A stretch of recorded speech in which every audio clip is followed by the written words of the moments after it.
Hello बच्चों, welcome to I smart classes. तो कैसे हो आप लोग सभी? I hope you are doing good. तो जैसा आप जानते हो हमारा फूड एंड न्यूट्रिशन वाला चैप्टर स्टार्ट हो चुका है। इसके अभी तक हम 2 पार्ट कंप्लीट कर चुके हैं। अगर अभी तक आपने वो नहीं देखे तो आप यहाँ पे क्लिक करके देख सकते हो, और मैं चाहूँगा पहले आप उनको देखो ताकि आज का जो हमारा ये लेक्चर है आपको अच्छे से क्लियर समझ में आ जाए। इसके अलावा जो हमारा लास्ट वाला जो हमारा लेक्चर था उसके अंदर हमने डिस्कस किया था, वाटर के बारे में डिस्कस किया था कि जो ड्रिंकिंग वाटर होता है उसकी क्या क्या क्वालिटी होनी चाहिए, ड्रिंकिंग जो हमारा वाटर होता है वो हमको कैसे हेल्प करता है, क्या क्या बेनिफिट देता है, इसके बारे में डिस्कस किया था ना। और आज की वीडियो में इसी को हम कंटिन्यू रखने वाले हैं, जिसके अंदर हम जानेंगे कि जो वाटर होता है, वाटर अगर हम पोल्यूटेड वाटर अगर ड्रिंक कर लेते हैं तो उस केस में हमको कौन कौन सी डिजीज़ हो सकती है। अगर वाटर क्लीन है, सही है तो कोई प्रॉब्लम नहीं, बट अगर वाटर अगर पोल्यूटेड हुआ तो आपकी जान भी ले सकता है, मतलब आपकी डेथ भी हो सकती है अगर अपन पोल्यूटेड वाटर ड्रिंक करते हैं। तो वो कौन कौन सी डिजीज़ होती है जो हमको वाटर की वजह से, पोल्यूटेड वाटर की वजह से होती है, कंटेमिनेटेड वाटर की वजह से होती है। तो वो बच्चों डिजीज़ है, मैं कुछ नाम लिख रहा हूँ, और भी होती है लेकिन मैं मेन यहाँ पर नाम लिख रहा हूँ। सबसे फर्स्ट वन है हेपेटाइटिस, सेकंड है flu, cholera, typhoid and jaundice, and last one है बाला, जिसको नालू के नाम से भी जानते हैं। तो होता क्या है, हेपेटाइटिस को समझ लो आप लोग।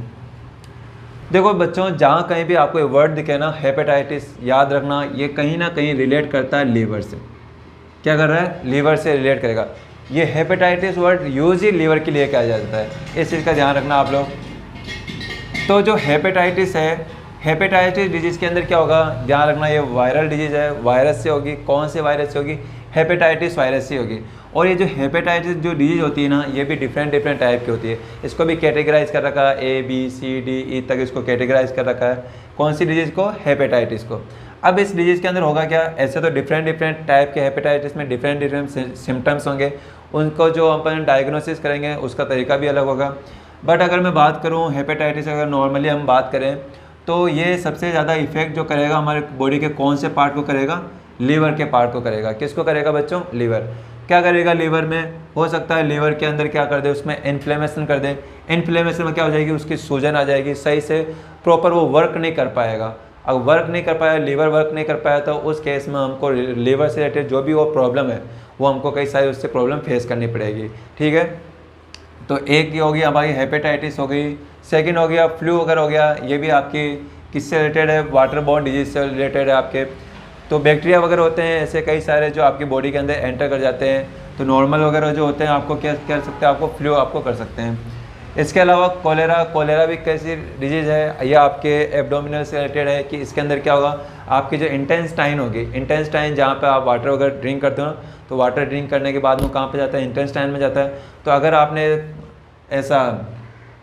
आपने कंटेमिनेटेड अगर वाटर पे लेते हो, पोल्यूटेड वाटर, तो जिसके अंदर क्या होगा, आपके एक कौन सा एक वायरस होगा, आपके टाइफी नाम से वायरस है, तो उसकी वजह से जाकर ये आपको क्या कर देगा, टाइफाइड जैसी आपकी बीमारी कर देगा आपको। इसके कोलेरा जैसी, अच्छा कोलेरा की बात कर रहे हैं, सॉरी टाइफाइड का मैंने गलत बता दिया। तो कोलेरा की बात कर रहे हैं, तो इसके अंदर क्या होगा, आपको एब्डोमिनल पेन होगा, पेट दर्द होगा, आपको डायरिया जैसी प्रॉब्लम हो जाएगी।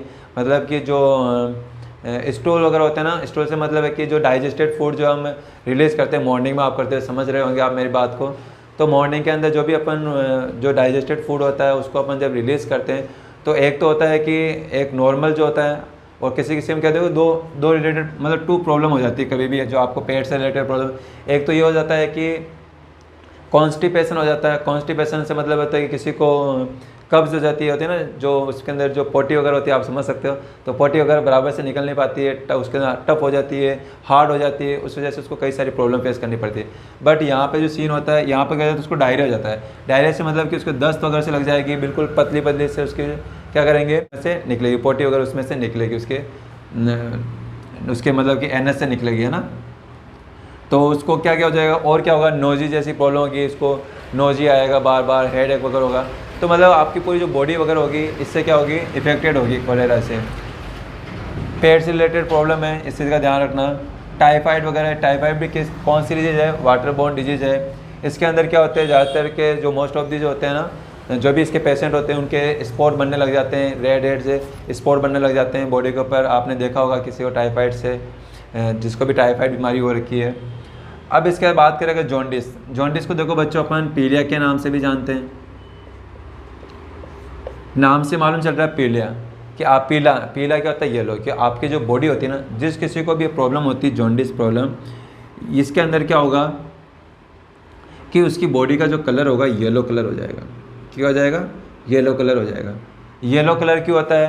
क्योंकि आपकी बॉडी के अंदर देखो एक पार्ट होता है जहाँ पे जाकर क्या होता है, आपकी जो डेड सेल्स होती है, जो भी डेड ब्लड सेल्स होती है ना, ब्लड सेल्स, चाहे वो हो गया आपके आरबीसी हो गया, डब्ल्यूबीसी हो गया, तो वो जो भी डेड सेल्स होती है वो जाकर आपके बॉडी लीवर के पास में एक ऑर्गन होता है जिसको स्प्लीन नाम से बोलते हैं अपन, है ना, स्प्लीन। तो वो सारी डेड सेल्स जाकर इस स्प्लीन में जाकर स्टोर होती है। अब क्या होता है कि अगर ये आपका सही से वर्क नहीं करता है, स्प्लीन अगर सही से वर्क नहीं करता है, तो उस केस में स्प्लीन और लीवर ये दोनों कनेक्टेड होते हैं। तो अगर ये लीवर सही से वर्क नहीं करता है तो उस केस में क्या होता है कि लीवर क्या करता है कि आपकी बॉडी में से जो स्प्लीन होता है ना, इसको क्या करता है, फिल्टर करके इसको बाहर निकालने का काम करता है आपके लीवर के थ्रू। लीवर फंक्शन करता है, जो भी डेड सेल्स होती है उसको बाहर निकालने, किडनी तक पहुंचाने का काम करता है। अगर इस केस में अगर आपका ये लीवर सही से वर्क नहीं करता है तो उस केस में ये जो भी स्प्लीन होती है, क्योंकि डेड सेल्स होती है, ये उसके बाद में इसका जो कलर होता है ना येलो हो जाता है। अब जब येलो सेल्स जब बॉडी के अंदर अगर पूरी फैल जाती है, जैसे जब ये लीवर सही से वर्क नहीं करता है, तो उस केस में क्या होता है कि जो भी डेड ब्लड सेल्स है वो क्या होती है, आपकी पूरी बॉडी के अंदर स्प्रेड हो जाती है, फैल जाती है। पूरी बॉडी में फैलने से क्या होगा, आपकी स्किन होगी वो येलो कलर की दिखने लग जाएगी, आपके जो आईज वगैरह हो गया, ये आपका फेस वगैरह हो गया, पूरा येलो कलर होने लग जाएगा उसका। तो यही डिजीज़ होती है बच्चों, कौन सी? जॉन्डिस। और जॉन्डिस कौन सी डिजीज़ है? वाटर बोर्न डिजीज़, कि पॉल्यूटेड वाटर पीने से होती है।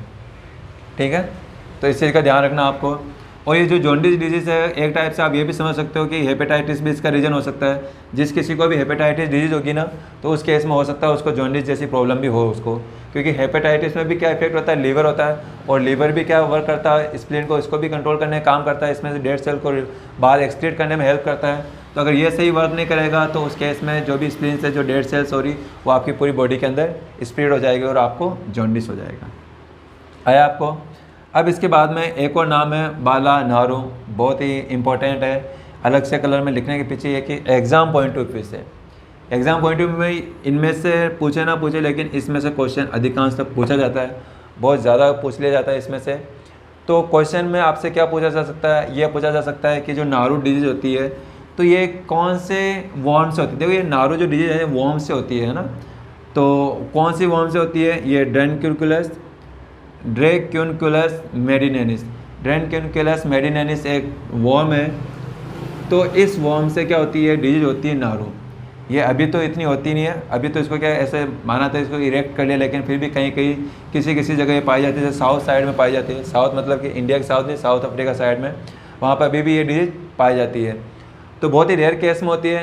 होता क्या है इसके अंदर, इसके अंदर वॉर्म होती है जो वाइट कलर की, मतलब थ्रेड टाइप होती है, पूरी लंबी सी थ्रेड टाइप की होती है, वॉर्म होती है, जो अगर कोई भी पर्सन होता है, अगर वो ऐसा तो पोल्यूटेड वाटर के अंदर ही होती है, अगर पोल्यूटेड वाटर के अंदर वो अगर एंटर, मतलब पोल्यूटेड वाटर के थ्रू अगर आपकी बॉडी के अंदर एंटर कर जाती है, तो आपकी बॉडी की स्किन पे किसी एक पार्ट पे क्या होने लग जाएगा। अभी इसके कुछ जल्दी इसके सिम्टम तो नहीं दिखते हैं, लक्षण तो इसके जल्दी ही नहीं दिखते, लेकिन 1 ईयर या फिर काफ़ी मंथ बाद में, मेनी मंथ आफ्टर, इसके धीरे धीरे इसके इफेक्ट दिखने लगते हैं। वहाँ पे होगा क्या, आपकी बॉडी के किसी पार्ट पे क्या हो जाएगा, वहाँ पे एक सूजन सी आने लग जाएगी, वहाँ पे एक समझ लो कि घूमना समझ लो, वो निकलने लग जाएगा, है ना।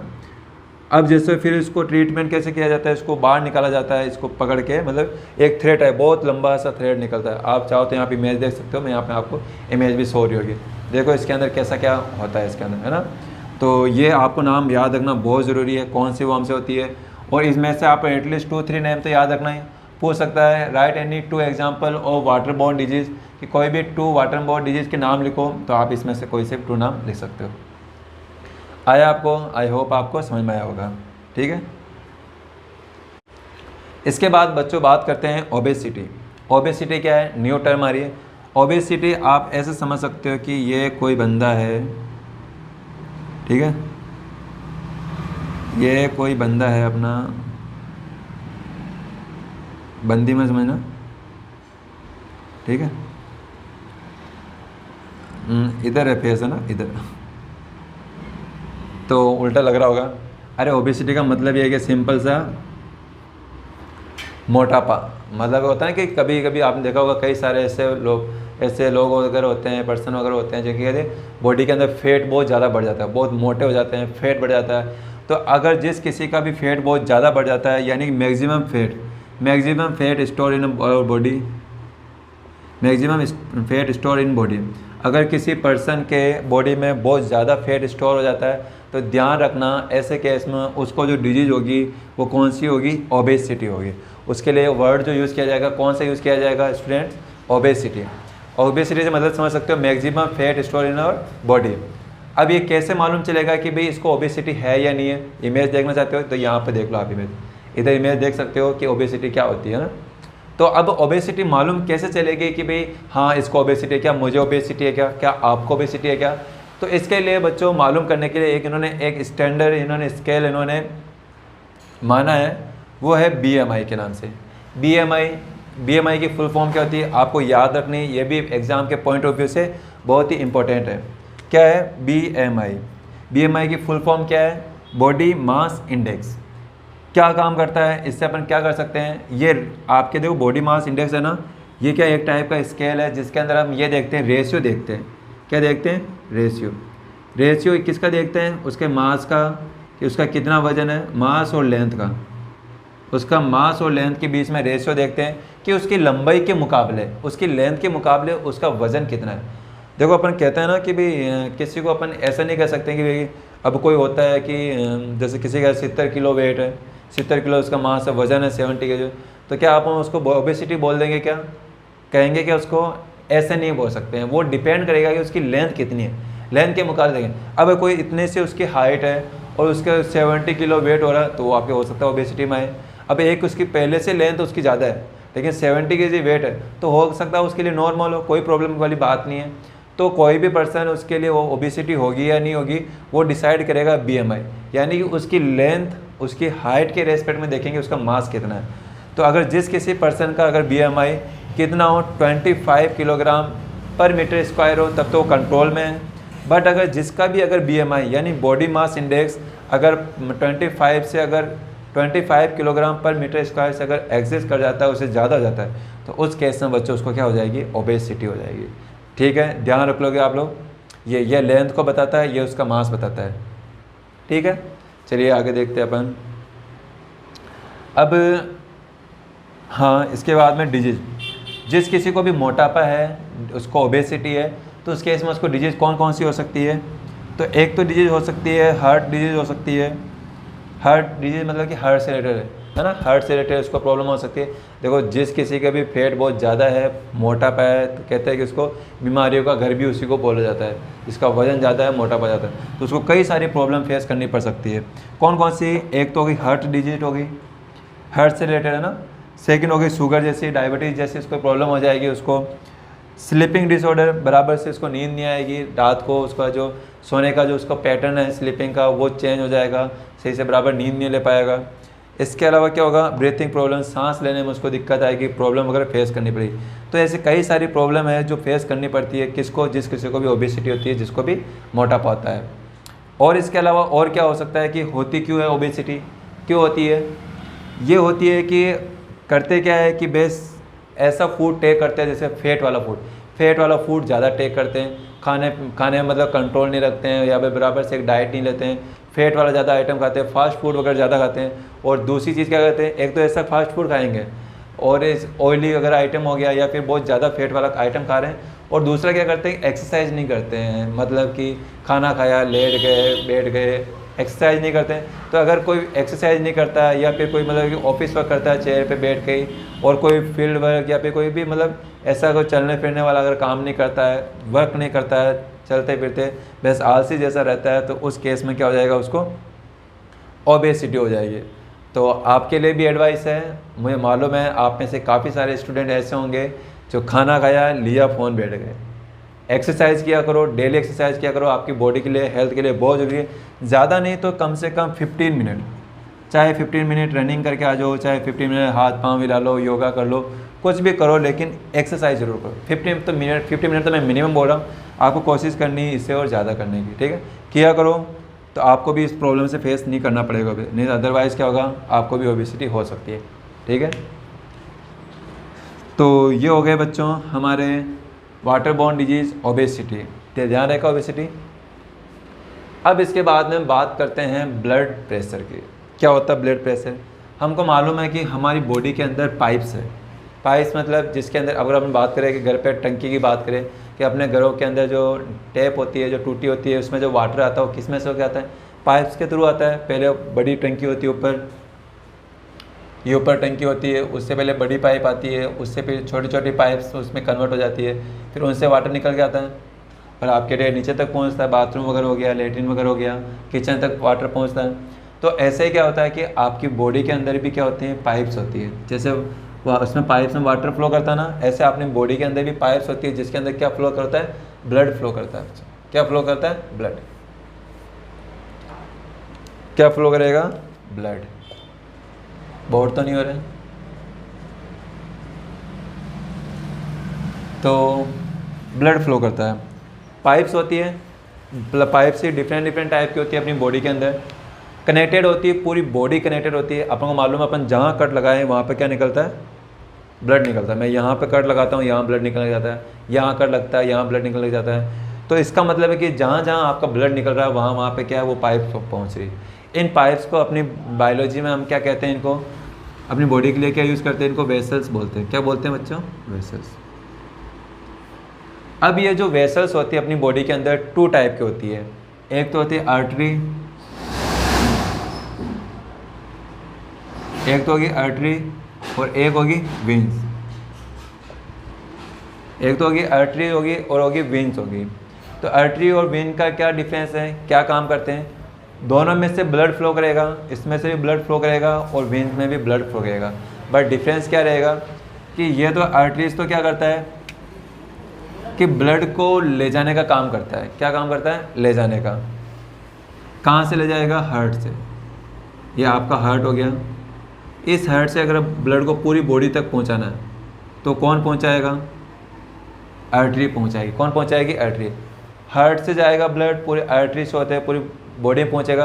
अब पूरी बॉडी से वापस ब्लड आता है, कहाँ तक आता है? हार्ट तक आता है। जैसा मेरा ये हार्ट है, हार्ट से ब्लड जाएगा, पूरी बॉडी में स्प्रेड होगा, पूरी बॉडी में हर एक ऑर्गन तक पहुँचेगा। ऑर्गन तक पहुँचने के बाद ले जाने कौन काम करेगा? आर्टरी करेगी। अब वापस वहाँ से ब्लड वापस घूम के फिर वापस आता है, कहाँ तक? हार्ट तक आता है। तो हार्ट तक वापस लाने का काम कौन करेगा? वेन्स करेगी। कौन करेगी? वेन्स। यानी ले जाने का काम आर्टरी और वापस लाने का काम कौन करेगी? वेन्स करेगी। तो ये पूरी बॉडी में सब जगह चलता है, पूरी बॉडी में यही काम रहता है इसके अंदर। अब इसमें भी कुछ एक्सेप्शन है, वो आप सेकेंड चैप्टर में पढ़ोगे बायोलॉजी के अंदर, कि कुछ एक्सेप्शन है कि इसका काम उल्टा होने लग जाता है। वो उसके अंदर अच्छे से डिटेल से हम समझेंगे अपन। तो आर्टरी क्या कर रही है? ब्लड ले जा रही है। वेन्स क्या कर रही है? ब्लड लेकर आ रही है। कहाँ पर लेकर आ रही है? हार्ट तक लेकर आ रही है। अब जब कभी भी ब्लड फ्लो कर रहा होता है ना, किसके अंदर? इन वेसल्स के अंदर, पाइप्स के अंदर, तो ये क्या करता है? जो ब्लड होता है ये ब्लड लगाता है, प्रेशर लगाता है। किन पे? इन वेसल्स पे लगाता है ना। आप देखा करो कि जब पाइप होती है, जब पाइप से अगर अपने घर पे अगर आपने कोई पाइप पकड़ोगी, जैसे रबर पाइप होती है, प्लास्टिक पाइप, तो अगर आप उसको जब कनेक्टेड कर रखे होते हैं अपने टैप से, नल से जब कनेक्टेड करते हैं, जब तक उसमें पानी नहीं, उसमें फ्लो नहीं करता, तब तो आप उसको आराम से उसको क्या कर सकते हो? दबा पाते हो, बिल्कुल लूज सी रहती है। लेकिन जैसे आप उसकी टैप को ओपन करते हो तो उसमें से वाटर फ्लो करता है स्पीड के साथ, और जब स्पीड से फ्लो कर रहा होता है तो उसकी जो पाइप को आप देखोगे वो थोड़ी टाइट हो जाती है। टाइट हो जाती है ना, तो उस समय क्या हो रहा होता है कि वो जो पाइप होती है उसके अंदर जो वाटर हो रहा होता है वो अंदर प्रेशर लगा रहा होता है। किन पे? पाइप्स। उस पर पाइप से अंदर से प्रेशर लगा रहा होता है। ऐसे आपके ब्लड के अंदर जो वेसल्स होती है, वेसल्स में से जो ब्लड फ्लो करता है वो भी क्या करता है? उन वेसल्स पे अंदर प्रेशर लगा रहा होता है। उनकी वॉल्स होती है ना, दीवारें, उन वॉल्स पर प्रेशर लगाता है। और बच्चों वो ब्लड के द्वारा आपके जो वेसल्स पे जो लगाया गया जो प्रेशर होता है ना, उसी प्रेशर को हम क्या बोलते हैं? Blood pressure. समझ में आया? ब्लड प्रेशर क्या है? ब्लड क्या करेगा? जो वेसल्स होगी, वेसल्स के अंदर वॉल्स पे क्या प्रेशर एक्सर्ट करता है, और वो जो प्रेशर लगाता है उसी प्रेशर को हम क्या बोलते हैं? ब्लड प्रेशर बोलते हैं। अब इसके बाद में यहाँ पर आर्टरीज में भी लगेगा, वेन्स में भी लगेगा। अब ये जो ब्लड का जो प्रेशर है, इस प्रेशर को हम इसकी जो नॉर्मल, हम इसको कितना मानते हैं अपन? 120। एक जो नॉर्मल ह्यूमन बीइंग होता है एडल्ट, तो उसका प्रेशर कितना होता है? ब्लड प्रेशर किस में इसको रखा जाता है, मतलब किस फॉर्म में लिखा जाता है? 120/80।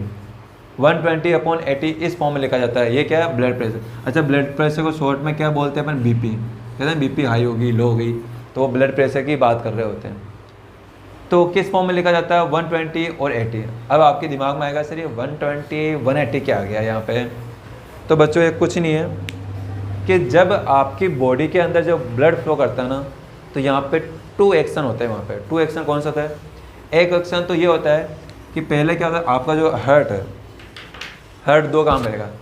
पहले तो क्या होगा, आपकी बॉडी के अंदर मतलब ब्लड बाहर से आपकी पूरी बॉडी से ब्लड आया आपके हार्ट के अंदर, हार्ट के अंदर आ गया ब्लड, वहाँ पे स्टोर हो गया।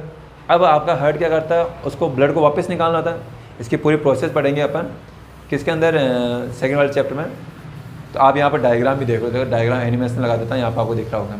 तो होता क्या है कि एक टाइम तो क्या होता है, जैसे अपना जो हार्ट है 2 काम करता है। एक तो बाहर उसको श्रिंक करता है, उसको सिकुड़ता है, अपना ब्लड है ना, अपना जो हार्ट है वो प्रेशर लगाता है, आपका जो हार्ट है वो प्रेशर लगाता है, सिकुड़ता है, श्रिंक होता है। और जब श्रिंक हो रहा होता है उस समय क्या होता है, आपका ब्लड क्या करता है, आपकी बॉडी से मतलब हार्ट से ब्लड बाहर निकलता है और आपकी पूरी बॉडी में आर्टरीज के थ्रू, वेंस के वेसल्स के थ्रू पूरी बॉडी तक पहुँचता है। अगर आपको ब्लड को पहुंचाना है हार्ट से पूरी बॉडी तक, तो आपको प्रेशर चाहिए, हाई प्रेशर चाहिए, तभी पहुंच पाएगा, ऐसे तो नहीं पहुंच पाएगा। ये तो वैसी बात हो गई कि आपकी मोटर हो गई, घर में जो होद वगैरह होता है ना, होदा टैंक वगैरह होता है, तो वहाँ से अगर आपको वाटर पहुँचाना है नीचे से ऊपर तक टंकी तक, तो ऐसे पहुँच जाएगा क्या? आपको क्या लगानी पड़ती है? अलग से मोटर लगानी पड़ती है। मोटर लगानी पड़ती है जिसके अंदर एक पंप होता है। पंप क्या करता है, वाटर वोटे टंकी तक पहुँचाता है। तो ऐसा ही काम अपने हार्ट करता है। हार्ट भी क्या करता है, जो पूरे ब्लड को आपकी पूरी बॉडी तक पहुंचाने का काम करता है। तो कैसे पहुंचाता है? प्रेशर लगाता है।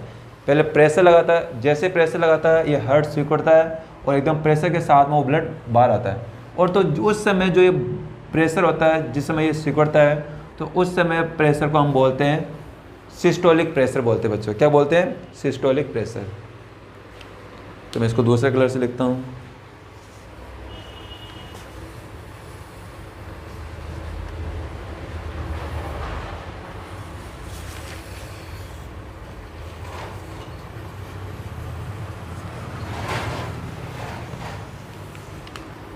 तो ये ऊपर वाला जो प्रेशर होता है ना, इसको हम क्या बोलते हैं? Systolic pressure.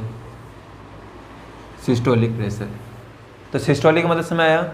ये सिस्टोलिक प्रेशर कौन सा होता है? जब आपका हार्ट प्रेशर लगाता है, श्रिंक होता है, सिकुड़ता है, तो उस समय जो ब्लड प्रेशर के साथ बाहर निकलता है वो प्रेशर होता है 120। ठीक है, 120। इसको भी 120, अभी इक्विपमेंट का नाम बताऊंगा मैं किससे मेजर करते हैं। 80 क्या होता है? 80 वो समय होता है जब एक बार आपका हार्ट ने श्रिंक हुआ, प्रेशर से ब्लड गया, अब उसके बाद में वापस ये रिलैक्स होता है। जब ये रिलैक्स होता है तब ब्लड अंदर एंटर करता है। जब बाहर निकलेगा तब तो ये प्रेशर लगाएगा, श्रिंक होगा, और जब ये ब्लड यहाँ से वापस लौट के जब वापस आता है तो उस समय क्या हो जाता है? रिलैक्स होता है। और जिस समय ये रिलैक्स होता है, रिलैक्स मोड में होता है आपका हार्ट, तो उस समय जो ब्लड का प्रेशर होता है वो कितना होता है? 80 के नियर अबाउट होता है। तो इस प्रेशर को हम बोलते हैं डायस्टोलिक प्रेशर। Diastolic pressure. तो ये 2 नाम याद रखने हैं, सिस्टोलिक, डायस्टोलिक। अगर अपन बात करें एक नॉर्मल ह्यूमन, जो नॉर्मल सिस्टोलिक प्रेशर होता है वो कितना होता है? ऐसे तो 120 लिखा, लेकिन होता है कितना normal systolic pressure? Normal systolic pressure कितना होता है बच्चों? प्रेशर लिख देता है ना, बीपी लिख देता। नॉर्मल सिस्टोलिक ब्लड प्रेशर ये होता है 90 से 120। अगर 90 से 120 के बीच में है तो नॉर्मल है, आपके कोई प्रॉब्लम नहीं है। और अगर अपन डायस्टोलिक प्रेशर की बात करें तो डायस्टोलिक प्रेशर कितना होता है? Normal diastolic BP blood pressure कितना होता है? ये 60 से 80 के नियर अबाउट होता है। तो अगर इसके बीच में है तो प्रेशर आपका सही है, कोई प्रॉब्लम नहीं है, आप लोग हेल्दी हो। लेकिन अगर इससे ज़्यादा हो गया तो आपका हाई बीपी हो जाएगी, ब्लड प्रेशर हाई हो जाएगा। और अगर ब्लड प्रेशर हाई हो जाता है तो कौन कौन से प्रॉब्लम होती है जो फेस करनी पड़ सकती है। और इसके अलावा जब ब्लड प्रेशर लो हो जाता है कौन कौन सी प्रॉब्लम फेस करनी पड़ती है वो अपन आगे देखेंगे। यहाँ पे ये वाला पॉइंट, लो बीपी हाई बीपी। अच्छा, यहाँ पे एक नाम है। अच्छा, इसको ब्लड प्रेशर को मेजर कैसे करते हैं, मालूम कैसे पता चलेगा कि वे ब्लड प्रेशर कैसे मालूम किया जा सकता है? ऐसे तो यहाँ पर आपको इमेज भी दिख रही है। बाकी इसका नाम क्या है? स्पाइग्नोमेनोमीटर। क्या है? स्पाइग्नोमेनोमीटर। स्पेलिंग देख लेना, इसमें बुक में लिखा हुआ है ऐसा। स्पाइग्नोमेनोमीटर क्या काम करता है? ये ब्लड प्रेशर को मेज़र करने में काम करता है आपके। इस चीज़ को ध्यान रखना। और ये इसमें भी कैसे इसको मतलब मरकरी के अंदर मेजर किया जाता है। इसके अंदर ना जो मेटल यूज़ किया जाता है इसके अंदर एक मतलब जैसे आप प्रेशर उसमें देखते हो तो उसमें जो मेटल होता है ना मरकरी, उसके ऊपर इंक्रीज होता जाता है वो, है ना, उसकी हाइट बढ़ती जाती है, लेंथ बढ़ती जाती है। तो उसको अपन मीटर मरकरी में अपन मेज़र करते हैं, मिलीमीटर मरकरी में इसमें मेज़र करते हैं। मरकरी में मेज़र किया जाता है आपको इसको, किसको, ब्लड प्रेशर को। और ये कौन है, स्टेफन हेल्स। स्टेफन हेल्स वो पहले ये साइंटिस्ट समझ लो जिन्होंने क्या किया था, सबसे पहले ब्लड प्रेशर को मेज़र किया था। और ब्लड प्रेशर को किस में मेज़र किया गया था, इन्होंने किस में किया था, हॉर्स में किया था। किस में किया बच्चों, हॉर्स में। आया आपको समझ में।